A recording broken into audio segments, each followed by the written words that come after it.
ഉൽപ്പത്തി പുസ്തകം 32 അധ്യായം 25 വാക്യം. അവനെ ജയിക്കയില്ല എന്ന് കണ്ടപ്പോൾ അവൻ അവൻ്റെ തുടയുടെ തടം തൊട്ടു.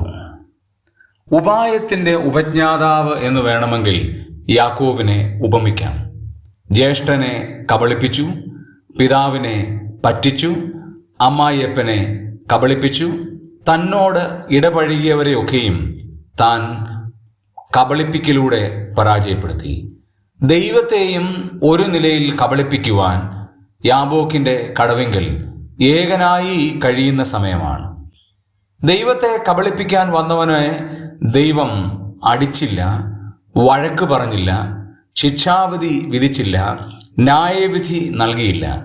പകരം ഒരു ചെറിയ കാര്യം ചെയ്തു, അവനെ ഒന്ന് തൊട്ടു.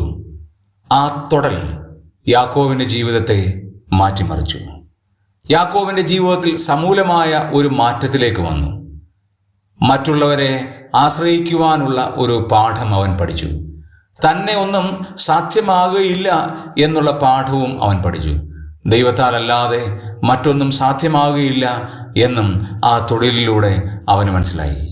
നമുക്കും ഈ പുതുവർഷത്തിൽ പ്രാർത്ഥിക്കാം, കർത്താവേ, എന്നെ തന്നെ മനസ്സിലാക്കാൻ അവിടുന്ന് എന്നെ ഒന്ന് തൊടണമേ.